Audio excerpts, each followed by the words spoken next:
Hello, welcome back. This is chapter 3. It's going to be a short one of machine vision for visually impaired people. So chapter 3, a brief overview of the algorithm histories that I'm going to talk about in the coming videos. And this is a weekend post. And I'm just going to list off some of the things that are related to the Explore feature only of the Echobatix app, which is the one that allows you to move your finger around and read something at the end of your finger. I'm not going to talk about all the subjects. There's a lot there, but I want to introduce a few algorithms briefly. So those are OCR, hand detection, region of interest or subimage processing, and I'll get a little bit into user interface stuff, audio interfaces, and haptics. Now I've now mentioned, so there is actually a graphical display with the app. So we have a graphical display for those people who have sufficient vision to see the screen. There are large font displays of the word being read.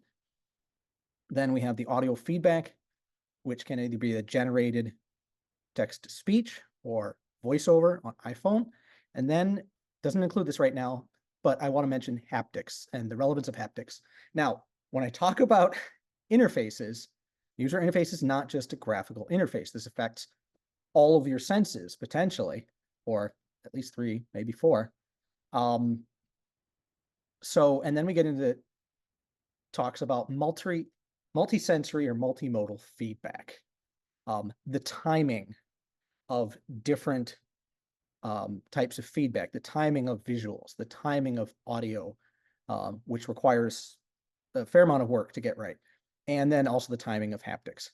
So this gets us into, I may not talk too much about sync and async, synchronous and asynchronous processing. We'll talk a little bit about parallelism and computing resources.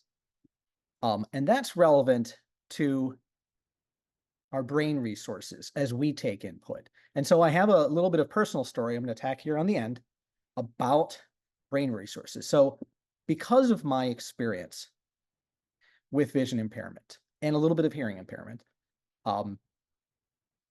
I think about computing resources from machine vision or computer vision systems maybe a little differently, but I'm aware, or I try to remain aware, all the interfaces that I design of the load that I'm putting on someone, the amount of information I'm providing to make sure it's not overdoing it.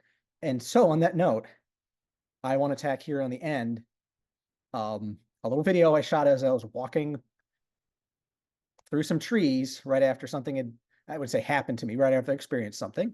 Okay, a little bit of my experience with vision impairment and a little bit of hearing loss, age related, but also other things. And I'm going to put it like this. Your loud motorcycle blinds me a bit. So I'm walking down a sidewalk. Someone starts up a motorcycle across the street as I'm walking around a police vehicle that is blocking the sidewalk for actually good reason. So I'm walking into the street and all of a sudden, super loud. Okay, in that moment, when you say my cognitive sensory load is high. I don't have much vision impairment, unlike many of you who are watching this, but I have impaired depth perception.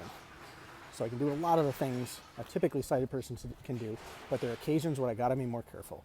Not as careful, and I didn't get, well, that much training for this, but there are times when all of a sudden it gets harder. And one of those times is judging how far cars away quickly. I can do it reasonably well. It just takes a little bit of extra mental effort on my part sometimes. And you only have so much. You can check out the books on Flow by Mihaly Csikszentmihalyi. Look for Flow, F-L-O-W, and Mihaly. Get this sort of high-level understanding of what sort of percentage, if you will, of your brain is spent processing input. Audio, visual, how they trade off when both are present, tactile, and so on.